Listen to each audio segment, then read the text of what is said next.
Merci Benjamin, merci à Martin et à Charlotte qui ont été mes trois anges gardiens quand je suis atterri tout à l'heure à Bordeaux. Merci à Pascal Duris aussi qui m'a reçu.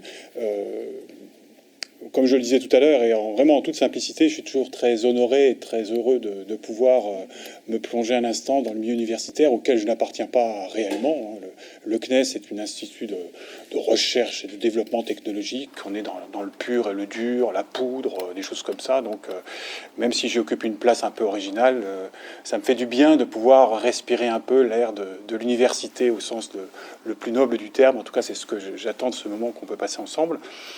Ce que je vais vous apporter, suivant ce qui vient de vous être dit et ce sur quoi nous sommes mis d'accord, c'est vraiment plus une expérience personnelle, effectivement, depuis 25 ans au moins, où je fréquente, j'arpente ce territoire des relations entre science et religion pour différentes raisons, hein, comme il a été dit, à la fois d'engagement personnel, d'intérêt intellectuel, et puis aussi du fait que j'ai découvert que c'était une question qui intéressait enfin, nos contemporains et par rapport à laquelle je pouvais aussi peut-être très modestement apporter cette expérience, ce regard, parce que nous en avons besoin. Enfin, il suffit pas seulement de regarder les sujets, les marronniers, comme on dit dans la presse, où régulièrement Dieu et la science, un sujet qui apparaît, plus ou moins bien traité d'ailleurs, mais parce que c'est aussi la réalité sociopolitique de notre pays, voire de notre monde, que de s'affronter sur ces questions-là.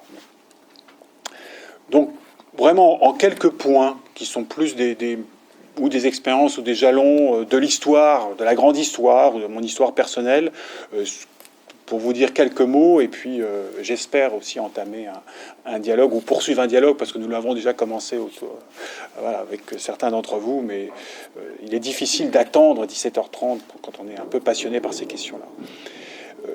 S'il y avait un premier événement à rappeler, mais dans une longue histoire, et c'est pas du tout exclusif de plein d'autres, c'est peut-être le 17 février 1600, tout simplement. Hein, ceux qui font un peu d'histoire s'en souviennent en tout cas de l'événement, ils n'étaient évidemment pas présents.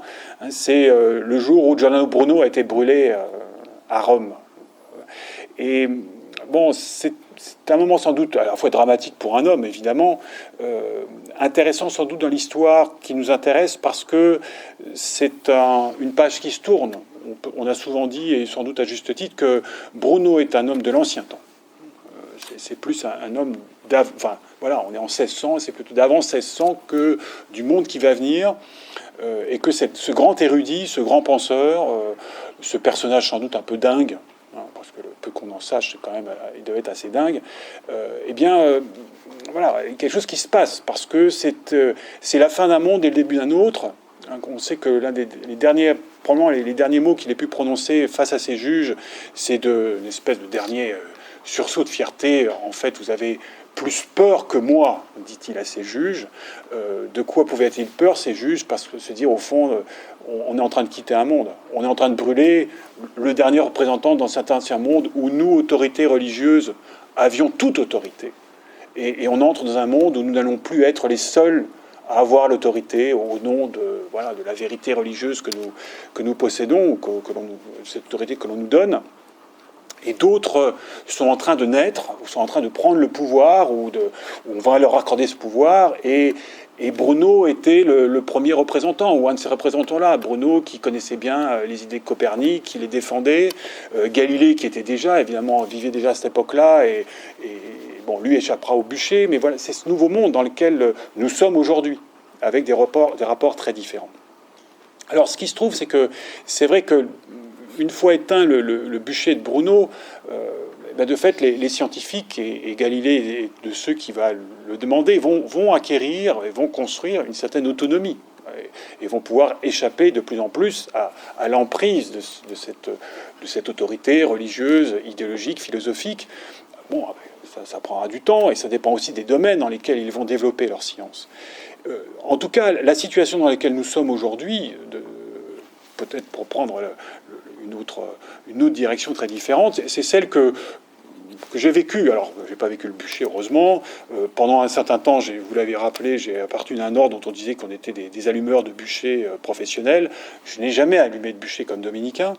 Et en tout cas, j'ai un souvenir très précis d'une émission télé en novembre 2014 où on voit, enfin, j'ai pu mesurer jusqu'où cette indépendance pouvait aller, enfin jusqu'où, en tout cas un exemple de cette indépendance de la science.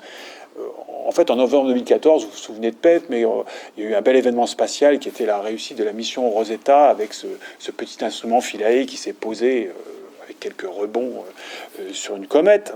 Et j'étais donc invité sur un plateau de télé à cette occasion-là. Et à la fin de l'émission, le journaliste transmet la dernière question retenue des téléspectateurs, question qui, moi j'étais vraiment présenté comme théologien, quoique ou bien que appartenant au CNES. Ça fait partie justement d'une laïcité peut-être bien vécue, me semble-t-il. En tout cas, c'est celle que je vis et dont je profite au sens positif du terme. Et donc, le journaliste, se tournant quasiment vers moi, dit, voilà, dernière question d'un téléspectateur, mais tous ces progrès des sciences, pour nous raconter l'univers, pour nous dire de quoi l'univers est fait, d'où aussi nous venons, puisque sur cette comète, on espérait avoir aussi des éléments sur l'origine de l'eau, sur la Terre, etc. Vous vous en souvenez. Est-ce que tout ce progrès des sciences n'écarte pas encore Dieu, encore un peu plus?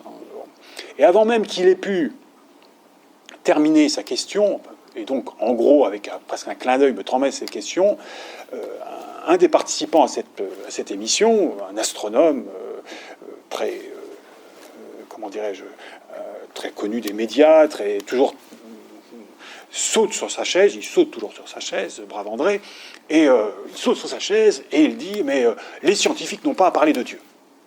Alors, bon, je peux reprendre la parole, me redonne le journaliste, qui était un peu surpris par la vivacité de ce brave homme.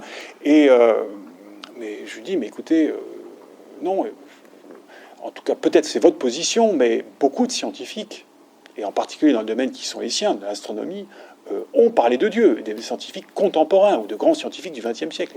Et j'ai dû même dire, même de très grands scientifiques. Et donc, lui de répondre, oui, mais c'est pas le même Dieu. La question qui nous était posée, c'était Dieu tout court. Donc c'est vrai qu'il y a cette revendication aujourd'hui en France, et on en a déjà parlé tout à l'heure, de la part de certains scientifiques, de dire, voilà, la science, on ne parle pas de Dieu, peut-être même c'est un outil pour combattre cet obscurantisme venant des religions. Donc il y a vraiment un sujet intéressant d'étude, mais aussi une fois encore, je vous dis, je ne sais pas, ce que je peux en écrire à l'occasion, c'est plutôt des retours d'expérience, des retours des terrains, des retours de voyage. Et quand j'ai répondu à cet astronome, j'avais en tête un travail sur lequel j'étais en train d'aboutir, donc vous avez cité tout à l'heure, la sous-voile du cosmos, où, à la suite vraiment l'idée m'est venue à la cause de titres d'ouvrages qui étaient plutôt bien vendus quelques années auparavant, qui s'appelait La pensée de Dieu, Le visage de Dieu, et qui parlait d'astronomie. Et m'interrogeant sur l'origine de ces expressions-là, je me dis, est-ce que c'est purement un bon coup commercial? Parce que si vous avez des auteurs connus médiatiquement avec un titre dans lequel Dieu apparaît, ça se vend. C'est comme d'ailleurs les conférences. Dieu versus Darwin, ça c'est un truc qui se vend bien, parce qu'on aime bien. Alors est-ce que c'est donc purement un titre commercial qui effectivement fait que ces ouvrages qui s'appelaient La pensée de Dieu, Le visage de Dieu se sont vendus à plusieurs dizaines de milliers d'exemplaires, peut-être même plus, ou est-ce que ça a des racines historiques dans le milieu dont il est question, qui est l'astronomie moderne? Et entamant cette petite enquête, j'ai trouvé avec grand intérêt ce que je n'imaginais pas, en fait, autant que ça, que nombreux étaient les astronomes, et pas des moindres, cosmologistes, mathématiciens s'étant intéressés à l'univers ou au réel, à avoir soit dans leur correspondance, soit dans ce qu'ils pouvaient dire, soit dans ce qu'ils pouvaient pouvoir ajouter dans leurs ouvrages, aborder la question de Dieu. Donc, je ne vais pas en parler longuement ici, et puis certains sont connus. On connaît tous les mots d'Einstein sur Dieu, le vieux, comme il l'appelait. Mais me semble-t-il, c'est quand même intéressant de prendre la mesure, parce que ça, en France, on n'aime pas trop. C'est ce que je pense que ce brave astronome sur ce plateau de télé ne voulait pas trop reconnaître. C'est que pour quelqu'un comme Einstein, c'était vraiment une question essentielle. Il y a eu ce mot dans les années vers 1920, une étudiante, mais disons, moi, ce qui m'intéresse, c'est pas les grandes équations mathématiques de l'univers, c'est connaître la pensée de Dieu. Et c'est une question qui l'habite en permanence, qui ne l'empêche pas de faire de la science. Mais on voit bien qu'Einstein est habité par une conception du monde qui n'est pas une conception strictement matérialiste, rationnelle, comme certains voudraient qu'elle soit, mais qui a une conception métaphysique. D'où le titre, Sous le voile du cosmos. Derrière ce qui nous apparaît, n'y a-t-il pas autre chose qui n'est pas nécessairement une confession religieuse, loin de là, simplement une métaphysique, une question qui relèverait plus de la philosophie. Et comme ça, en me baladant dans les allées d'un certain nombre de bibliothèques et au gré de mes lectures, de ce que je pouvais y trouver, une fois encore, d'une recherche qui n'est pas du tout, qui n'est pas très académique, je le reconnais, de voir apparaître comme ça, chez un certain nombre d'auteurs du XXe siècle qui s'étaient intéressés à la cosmologie, et une fois encore, des noms reconnus par la communauté scientifique, des choses qui rappellent ce que vous me disiez, Benjamin, tout à l'heure, des confessions de foi, alors, une foi qui peut être très variée, avec des obédiences extrêmement variées, mais parfois extrêmement surprenantes dans une affirmation en disant, de toute façon, je pense à tel ou tel astronome britannique, s'il n'y a pas, un scientifique, un croyant ne peut pas avancer dans son boulot. Je ne souscris pas nécessairement à telles affirmations, mais elles existent bel et bien chez un certain nombre de scientifiques. Donc, pour moi, c'était un parcours, alors, qui venait, je ne dis pas après bien des années déjà de balade dans ce milieu-là, mais qui a été extrêmement intéressant, d'abord parce que je ne suis pas très féru en astronomie, donc ça m'a obligé d'apprendre quelques petites choses. Je reste encore vraiment novice dans le domaine. Mais de voir cette honnêteté de la part de ces savants, une honnêteté qui était une honnêteté dans leur démarche personnelle, et de dire, voilà, je suis quaker, et je suis aussi, comme quaker, je pense à Arthur Eddington, un engagement qui n'est pas strictement scientifique. Par moments, ça peut influencer ma démarche scientifique, mais c'est aussi une démarche d'homme dans la société, qui est confronté à des questions de société, et qui prend des engagements au nom de ces idées-là. On en parlait déjà tout à l'heure, ne jamais oublier, et peut-être même demander à ce que de leur demander à ces scientifiques d'être aussi des hommes et des femmes de la cité, et que il n'y a pas de tour d'ivoire, d'observatoire d'ivoire ou tout autre quoi dans lequel ils puissent rester confinés longtemps, et de voir que parmi les grands esprits, les grands scientifiques, c'est souvent aussi des gens qui sont capables de s'engager. Est-ce qu'il y aurait un lien, une espèce d'équilibre? Pourquoi pas? Ce serait intéressant d'aller un peu plus loin. Donc il y a ceux qui vont franchement, qui vous disent, comme Einstein, voilà, la question de Dieu, c'est une question qui est importante pour moi. Un Arthur Eddington qui dit la même chose, et qui dit même parfois ne pas être d'accord avec telle ou telle théorie scientifique parce que ça colle pas avec ses convictions religieuses. La démarche, évidemment, on évoquait sa figure, je crois une figure assez impressionnante de Georges Lemaître, père de la théorie de l'atome primitif, qui aujourd'hui s'appelle théorie du Big Bang, mais qui a un parcours complexe, qui a été très bien décrit, on parlait tout à l'heure par Dominique Lambert, donc à la fois scientifique et philosophe des sciences belges, et qui a un parcours étonnant, parce que là aussi, si on commence à regarder un peu sa vie, on voit que c'est quelqu'un qui, quand il va élaborer sa théorie dans les années 30, laisse encore traîner au bout de certains articles ou de brouillons d'articles des espèces de grandes envolées mystiques où il remercie, il voit un créateur derrière tout ça, et puis qui se rend compte quand même que, c'est pas tout à fait honnête intellectuellement et scientifiquement, qui donc efface ces paragraphes-là, et ensuite doit se battre dans la communauté scientifique pour qu'on lui reproche pas en disant, mais attendez, monsieur l'abbé, ou plus tard monsieur le chanoine, votre théorie, elle a quand même elle sent non pas le soufre, mais elle sent vachement le texte, le récit de la Genèse, et qui fait tout pour montrer que c'est pas, que bien sûr ça peut à un moment donné avoir une certaine consonance, une certaine en tout cas une absence de dissonance avec le texte de la Genèse, mais son travail reste scientifiquement fondé. parfois très loin dans le refus de toute confusion, jusqu'à même dire qu'il pourrait s'opposer. Bon, peut-être un peu excessif, mais ce même Lemaître, quand on lit des travaux dans les années 20, dans sa jeunesse, a des textes qui, en revanche, sentent vraiment un concordisme assez étonnant. Mais ce concordisme-là lui donne des idées qu'il va ensuite passer j'allais dire au grill. C'est même pas une grille, mais c'est le grill de la science qui va faire disparaître toutes les scories d'un quelconque concordisme. Donc là, on est dans... Moi, j'ai eu vraiment une expérience intéressante qui est sans doute celui quand vous êtes sur un auteur, là, vous passez beaucoup plus de temps que j'ai pu passer en vitesse, une brève familiarité avec une science qui se fait, mais surtout un scientifique qui se coltine au quotidien un sujet de recherche et en même temps des convictions religieuses. C'est ce qui m'intéressait là, mais ça aurait pu être, c'est dans d'autres cas, ce sont des convictions politiques ou d'autres choses. Et donc il y a une patte humaine qui est quand même assez extraordinaire et qui, je crois, mérite sans doute d'être davantage connue, pas seulement des spécialistes, que vous êtes, que je suis modestement, mais aussi d'un public plus large. Parce que c'est vrai qu'aujourd'hui, vous le savez, vous pouvez le mesurer, moi je le mesure aussi à ma manière, c'est souvent par ignorance que les choses se passent mal. Si aujourd'hui il y a encore des conflits malheureusement entre science et religion, c'est par ignorance réciproque, ou ignorance trop répandue de ce qu'est la religion, de ce qu'est la science, de ce que peuvent être les rapports entre l'une et l'autre. Et quand on a des témoignages comme celui de scientifiques de grand renom et très médiatisés, parce que Einstein a sans doute été un des premiers scientifiques médiatisés à la mode moderne, et il a su très très bien jouer avec ça.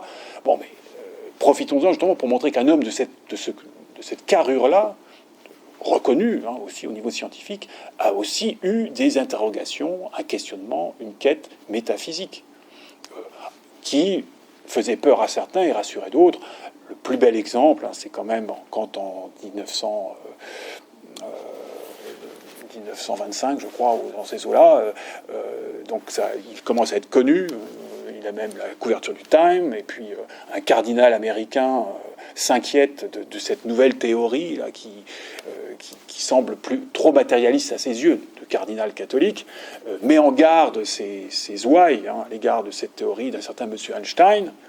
Et un des rabbins de New York qui voit en Europe qui déjà voit l'antisémitisme se répandre, donc soucieux de dire il ne faudrait pas encore en plus que rajouter encore de l'huile sur le feu, et donc s'inquiète et envoie un télégramme à Einstein et lui dit est-ce que vous croyez en Dieu? Réponse en 50 mots prépayés. Je trouve qu'il y a plein d'humour dans ça. Et donc on a le credo d'Einstein en 50 mots. Il n'a pas dépensé un seul marque de l'époque. Et donc c'est une réponse en fait d'un dieu, c'est une confession spinoziste plutôt, mais qui rassure le rabbin parce que Spinoza était juif, excommunié mais juif quand même, donc ça va rassurer. Donc c'est bien, il est quand même croyant et donc le cardinal va être rassuré, etc. Mais là, on a des expressions qui étaient là pour rassurer, au moins d'une certaine manière, et c'est ça que nous devons, je crois, moi c'est un peu mon cheval de bataille, il ne s'agit pas tant d'imposer, et surtout pas d'imposer ses propres credos, mais de proposer, de dialoguer, et d'être un peu moins ignorant. Mais tant du point de vue scientifique, parce que qu'est-ce que nous savons de la science, c'est compliqué. On évoquait tout à l'heure comment aujourd'hui enseigner l'évolution biologique du vivant, c'est très difficile. Qu'est-ce que nous savons des théories sur l'univers? Et l'ignorance, évidemment, c'est la source de bien des conflits, c'est le cas. Dans cette petite balade, il n'y a évidemment pas que des partisans de la métaphysique, il y a aussi des opposants. Mais c'est aussi une occasion justement de dévoiler des convictions. Un Fred Hoyle qui va inventer l'expression, la théorie, le mot Big Bang de Fred Hoyle est un opposant de cette vision expansionniste de l'univers qui sent trop la Genèse, qui sent trop le curé, quoi. Le maître, il ne peut pas le sentir. Et même s'il le connaît, même s'il se rencontre, mais au niveau des idées qui pourraient être véhiculées. Parce que lui, matérialiste, convaincu, militant, un début de l'univers, c'est en contradiction avec ses idées. Donc on a à la fois un scientifique de grand renom, qui s'appelle Fred Hoyle, mais dont on découvre que les théories scientifiques sont en fait fondées ou largement inspiré ou provoqué par une position philosophique, mais qui est claire, bon, enfin, qu'on découvre tout de suite et qui ne refuse pas. Et ça, c'est comme un... je dirais, si vous me permettez, c'est du pain béni, n'est-ce pas, pour pouvoir demander, enfin, exiger de nous-mêmes et de nos sociétés que ces questions-là soient traitées honnêtement, simplement, et dans l'échange, dans une certaine clarté. Et c'est vrai que c'est malheureusement pas toujours le cas. Donc voilà un point que je voulais vous évoquer, mais on pourra y revenir. Moi, je voulais plutôt vous lancer des idées. Et j'ai trouvé, enfin, en tout cas, à la fois dans mon propre cheminement intellectuel, cette petite enquête au pays des astronomes qui ont fait ce pas de la métaphysique, qui ont reconnu que derrière la physique, derrière la question de l'univers, il y a aussi d'autres questions qui apparaissent et qu'il faut les aborder. Il ne faut pas dire non, on n'a pas à parler de Dieu ou de métaphysique. Non, désolé, monsieur le professeur, il y en a qui l'ont fait, et je crois que c'est important qu'il soit fait, parce que nos contemporains peuvent être bouleversés par ça. Nous savons bien que la science, les sciences, depuis longtemps, mais en particulier depuis un siècle ou un siècle et demi, n'ont cessé de bouleverser la manière dont nous percevons dans notre univers, en tant qu'être vivant, en tant qu'être humain. Et on ne peut pas l'ignorer, il faut faire quand même en sorte de pouvoir, non pas calfeutrer les brèches, mais permettre à l'humanité de continuer à avancer malgré ce qu'elle découvre d'elle-même. C'est sûr que dans ce cadre-là, je voulais évoquer deux thèmes sur lesquels j'ai aussi un peu travaillé. Je dirais un exemple positif et un exemple plus difficile. Un exemple positif qui pour moi a été exemplaire au sens non pas que c'est à lui qu'il faut suivre, mais que l'on peut en tout cas étudier pour se positionner par rapport à lui, c'est celui de Pierre Teilhard de Chardin, que j'ai un peu travaillé et que je continue à travailler. Alors, un personnage très haut en couleur, qui peut être abordé de tant de manières. J'ai évoqué tout à l'heure Georges Lemaître, qui est un cas donc toujours intéressant quand des hommes d'église font de la science. Et en plus avec un certain succès, parce que Georges Lemaître, sa qualité de scientifique est remise en question par personne. Bon, la qualité scientifique de Teilhard de Chardin, qui est différent, parce que on est déjà dans un autre système, elle aussi, c'est quelqu'un qui a publié, qui a participé à des moments importants dans la quête des premiers hommes tout au long de la première moitié du XXe siècle. Ce qui est intéressant, c'est de voir comment, dans sa démarche personnelle, il a essayé de tenir compte à la fois de sa passion pour la recherche, de sa passion pour la science, et de l'engagement professionnel qui a été le sien. Et quand je dis engagement, c'est un engagement intellectuel et aussi physique. C'est encore des époques où, pour aller découvrir l'homme de Pékin, ou aller tracer la géologie de la Chine, on y allait en char chinois. Les chars chinois, quand Teilhard en parle, c'est un truc, c'est un bel essieu en bois, avec 2 roues en bois, pas de ressort, rien du tout, et ça permet, en comptant le nombre de tours de roue, de savoir les distances qu'on fait, et dans des conditions pas possibles, tout ça avec des situations politiques qui sont pas meilleures que celles qu'on connaît aujourd'hui. Donc il fallait un certain courage, j'allais dire presque physique, pour aller, alors, sans parler de... Ils étaient des héritiers de Darwin faisant le tour du monde à bord d'un bateau qui n'était pas un bateau du Vendée Globe. Il n'y avait pas de GPS ni de satellite, tout le bazar. Donc c'est vraiment une science dans laquelle on s'engage. Teilhard s'est engagé vraiment honnêtement dans cette science, et en même temps, il s'est aussi engagé très honnêtement dans une quête spirituelle. Et tout aussi honnêtement, me semble-t-il, enfin après je peux être contredit, mais je suis prêt, il essaie d'en faire la synthèse pour lui. Teilhard, à la différence d'autres, n'est pas un croisé qui vous dit « voilà ce que je pense et ce que vous devez penser ». Il vous dit « voilà ce que je pense et j'ai envie de partager avec vous ce que je pense ». Et tout son problème, c'est comme il a été contraint au silence, c'est d'essayer de trouver quand même des moyens de faire partager sa pensée. Mais pour moi, j'ai toujours de l'intérêt à balader un peu chez Teilhard et à me rappeler ce qu'il a pu faire ou découvrir des choses, parce que je connais évidemment pas tout, ni de sa vie, ni de sa pensée, parce qu'il y a cette ce désir ou cette acceptation vraiment de vivre pleinement, j'allais dire d'incarner une tentative de synthèse parce qu'il en avait besoin. Il voulait être cohérent avec lui-même. C'est quelqu'un qui, de par à la fois je pense, sa personnalité et sa démarche spirituelle, était très introspectif et en permanence s'interrogeait sur lui-même et la qualité de ce qu'il pensait. Et donc il recherche vraiment une vision unifiée, non pas unique, mais unifiée pour lui-même évidemment de cette question. Voilà, je suis face à la réalité et comment je peux construire une compréhension non seulement scientifique, mais une compréhension humaine de cette réalité pour, je reprends quasiment ces mots, pour qu'elle me paraisse vraie à moi-même aujourd'hui, là où je suis. Et j'en rends compte autant que je peux à mes contemporains. Voilà la démarche de Teilhard. Et je trouve qu'en ce sens-là, elle est exemplaire. C'est-à-dire que c'est pas nécessairement celle-là qu'il faut, c'est pas nécessairement ses pensées. Elles sont celles de Teilhard, elles sont discutables, elles doivent être disputées. Mais cette démarche, en revanche, est intéressante.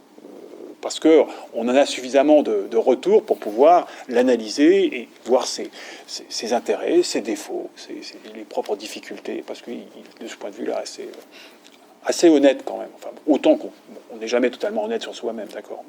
Mais lui était quand même, une fois encore, ce regard sur lui-même permanent qui est intéressant donc à étudier.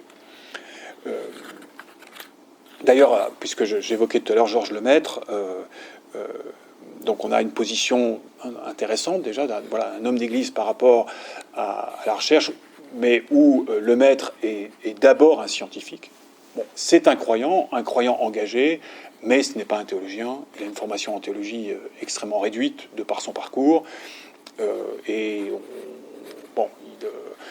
Donc, je dirais à la limite, il n'est même pas être tellement prudent parce qu'il n'a pas c'est pas son truc, quoi. Bon, vu son parcours, il a toute une démarche spirituelle, mais assez détachée de sa démarche scientifique, et ne cherche pas, comme Teilhard, à faire cette synthèse. Il vit les deux choses, sans doute relativement paisiblement, enfin bon, parce que c'est suffisamment éloigné pour ne pas trop se frotter l'un à l'autre. Donc Teilhard, je viens de vous en parler. Le troisième personnage que j'ai eu l'occasion de croiser, enfin j'entends au niveau d'un petit travail d'histoire, c'est l'abbé Breuil, hein, donc le pape de la préhistoire. C'est comme ça qu'il se présentait, ou qu'il aimait bien qu'on le présente. Donc effectivement, l'un des premiers en France à avoir, comment dirais-je, donné un certain caractère académique aux recherches préhistoriennes. Il y avait déjà de la recherche, hein, mais plutôt un peu comme amateur, où c'était des universitaires qui à côté faisaient de la préhistoire. Breuil, on lui reconnaît ce travail d'avoir voulu donner un caractère académique à cette recherche, et y avoir réussi d'ailleurs, parce qu'après lui, il n'y a plus de pape, enfin de la préhistoire, j'entends, évidemment, mais même si son successeur était le roi Durand, on disait donc le pape est mort, vive le roi, mais c'était pas un roi, c'était déjà une science institutionnalisée avec tout l'aspect communautaire de la science. Et l'abbé Breuil donc était sans doute plus théologien que ne l'était Lemaître, mais plus prudent que ne l'était Teilhard. Donc quand ça devenait un peu difficile, il était prêt à être beaucoup plus discret. Et il considérait que Teilhard était, je crois que c'est son expression, de l'autre côté de la montagne. Bon, Teilhard était peut-être pas nécessairement au-dessus, mais il était déjà ailleurs dans ses réflexions théologiques. Et donc, pour moi, c'était intéressant non pas de comparer, je n'avais pas fait une étude comparative, mais de pouvoir au moins expérimenter trois positions différentes dans des périodes qui étaient sensiblement la même, hein, c'est donc intéressant. Et il ne s'agit pas de choisir entre les trois. Vous l'avez bien compris, moi je ne dis pas qu'il y a une solution à ces questions-là. Il y a différentes manières de l'aborder en fonction des personnes, des expériences, des lieux, du courage des gens. Il faut aborder la chose différemment. Sur l'exemple ou le cas évidemment un peu négatif, donc vous l'avez déjà évoqué, Benjamin, et on en a parlé longuement, c'est ces croisades créationnistes. J'entends le mot de croisade précisément pour l'opposer à la position d'un Teilhard qui n'est pas du tout un croisé, hein, qui est quelqu'un qui veut aller au-devant des gens pour leur partager. C'était son attitude, dit-on. Hein. C'était quand il se présentait, il avait les mains en avant, il voulait saluer avec ses mains. Donc déjà ça, je veux dire, c'est une position, une espèce de posture humaine qui dit beaucoup sur la personne.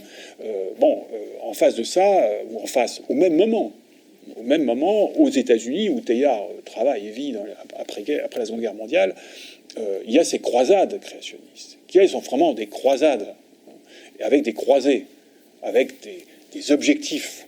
Il s'agit d'imposer nos idées, donc anti-évolutionnistes et qui défendent un Dieu créateur, la Bible ou le Coran, ou en tout cas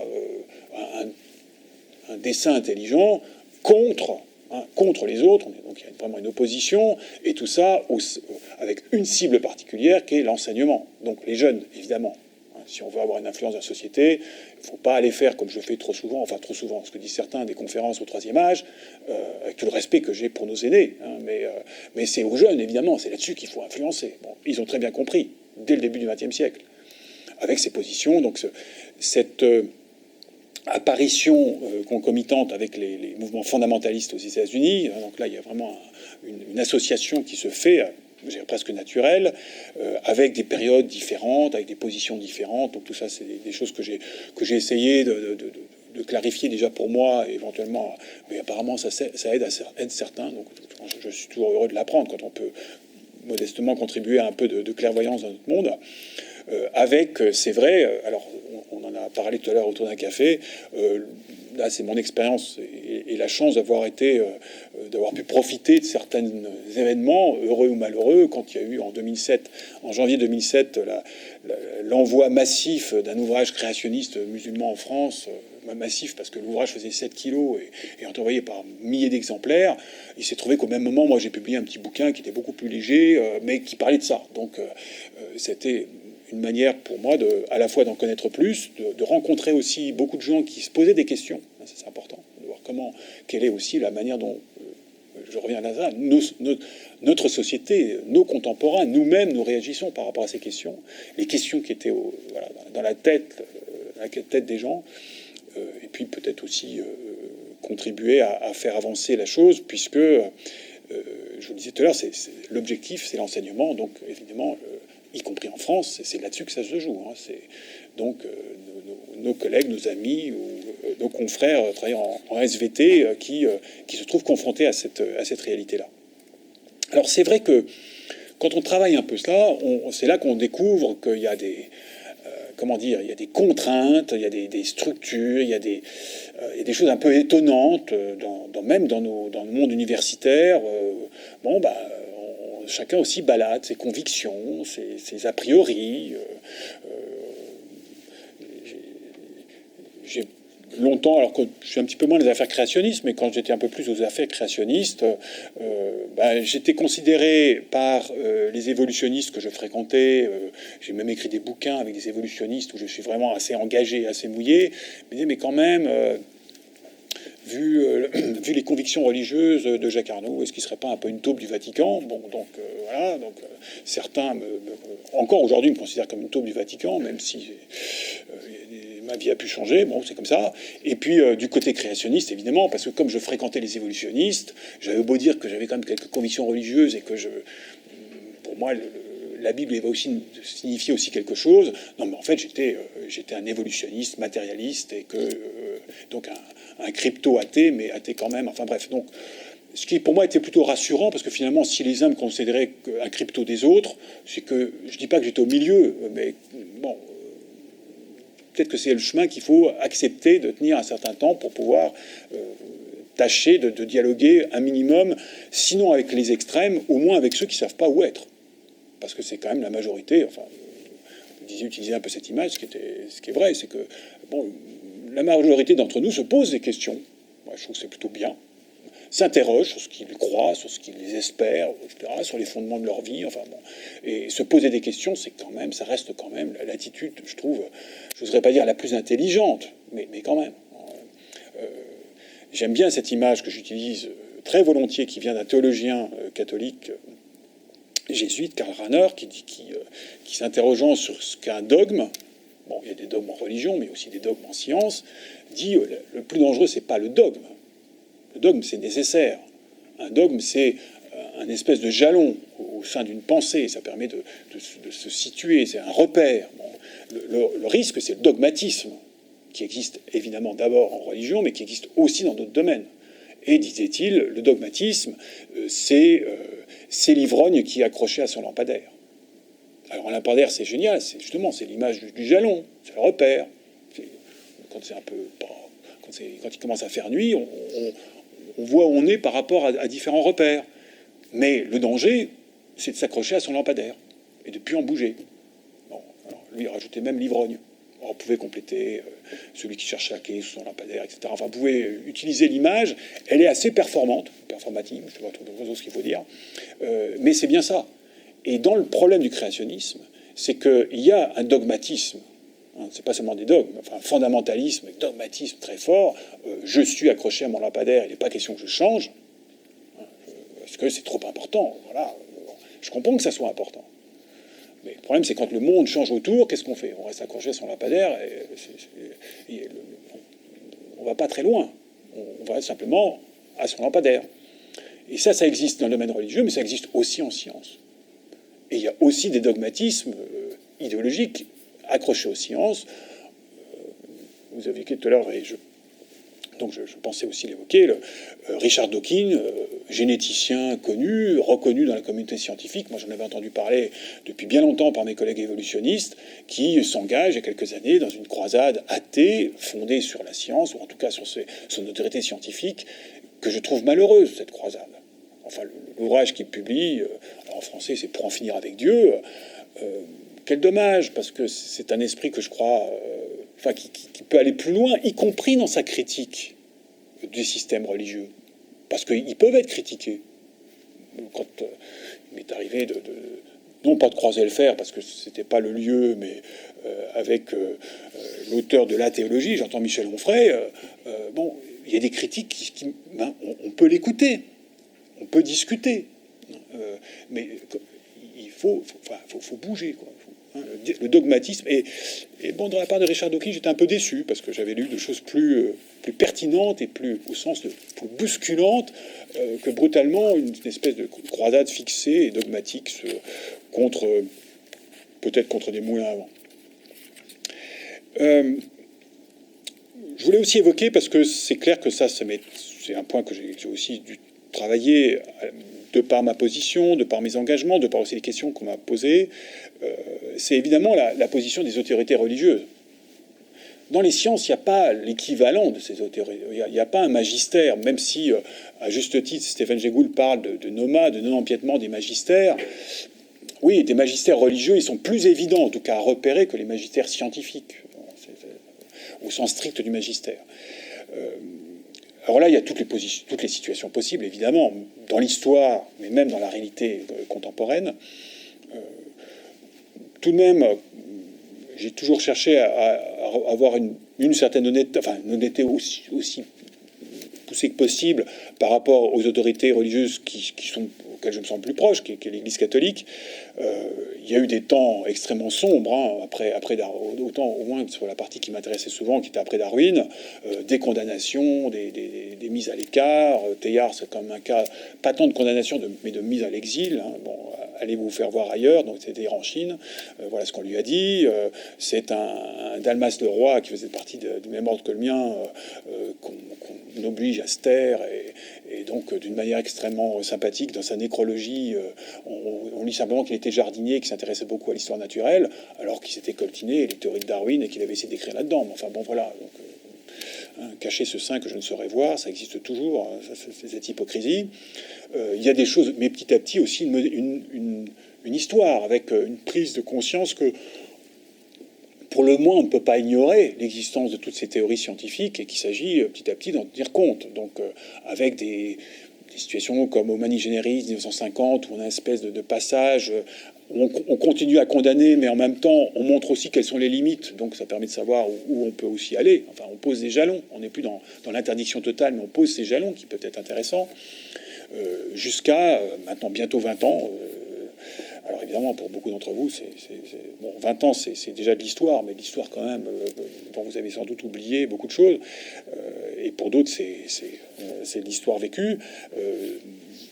un pape Jean-Paul II qui s'est toujours soucié des questions de science, à sa manière à lui, hein, très, très, comment dirais-je, non pas bonhomme, mais l'homme, homme tout court. Hein.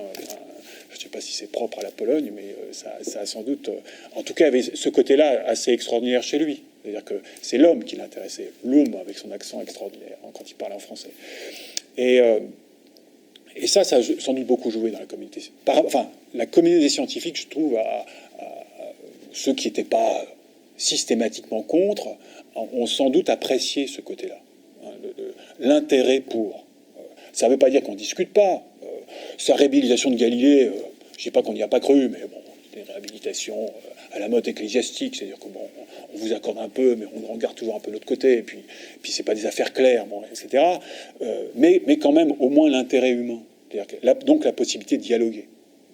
Et évidemment, avec un moment important pour toutes ces questions-là, c'était son discours à l'Académie pontificale des sciences, il y a juste donc en 96, octobre 96, bientôt 20 ans, avec une position intéressante à la fois de réalisme et d'ouverture, et en même temps de remettre des jalons.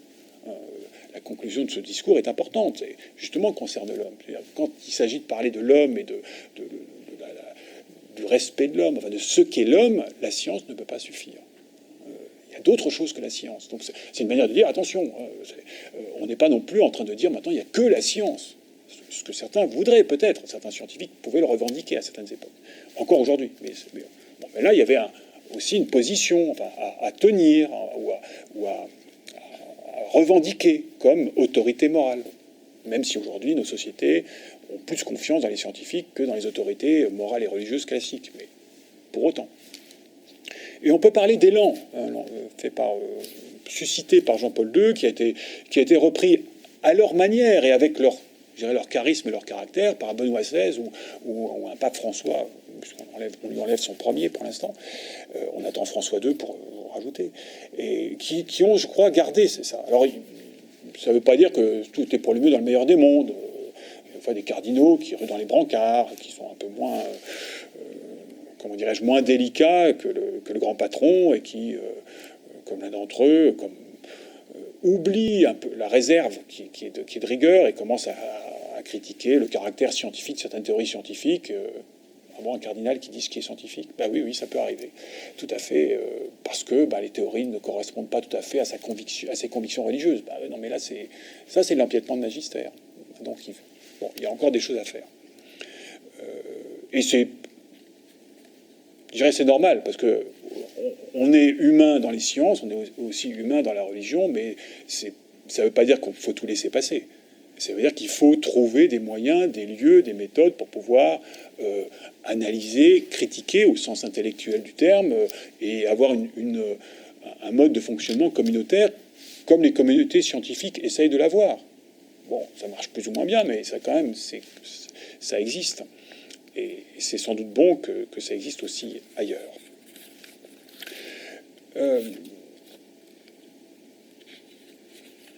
C'est pas une conclusion, c'est juste quelques éléments. C'est vrai que je trouve que on vit une période. Alors c'est toujours intéressant. Les indices toujours, on vit toujours dans un mouvement où on est en train de faire un grand virage. Ça j'aime pas parce qu'on est tout en train de tourner. Donc bon, je crois que toutes les époques on dit voilà, on vit une époque extraordinaire où le chose change. C'est quand même, du point de vue de ces questions entre science et religion, c'est tout de même une période où on a l'impression que, comment dirais-je, la mare a été un peu remuée. Moi, j'ai eu cette impression-là quand j'ai commencé à y travailler. Et l'actualité confirmait plutôt ça. Parce qu'il y a des moments où, voilà, les mares tout est un peu déposé au fond, les gens s'observent, connaissent leur territoire, mais ça bouge pas trop. Et puis là, voilà, on a remué un peu la vase, alors, il y a des trucs pas nécessairement très beaux qui remontent, voilà, les courants fondamentalistes, créationnistes, ou matérialistes militants, tout ça, c'est pas nécessairement très facile à vivre, mais c'est humain, c'est la réalité. Donc il faut en tenir compte, il faut s'intéresser, il faut avoir une démarche intelligente, il faut être aussi exigeant à leur égard.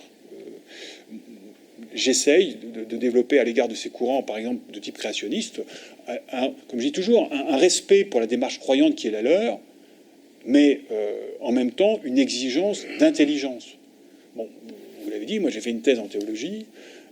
Pour moi, la place de la théologie, c'est vraiment une tâche, une mission, au sens là, d'intelligence au sein d'une tradition religieuse. Et toute religion, toute tradition religieuse devrait avoir, ou doit avoir, ce travail d'intelligence. On est humain, on a un cerveau, on a des outils d'intelligence qui méritent d'être développés, y compris dans celui de la foi. La foi, le croire, pour moi, ne s'oppose jamais au savoir, mais au contraire, doit en permanence s'associer. Pour moi, à mon sens, il ne peut pas y avoir une démarche de foi, une démarche un croire, sans une intelligence qui s'appuie sur un savoir. Ou alors c'est bancal, c'est choses qui manquent d'humanité. Parce que l'humain, nous nous présentons nous-mêmes comme Homo sapiens sapiens. Il y a ce désir de savoir qui fait partie de nous, autant que ce besoin de croire.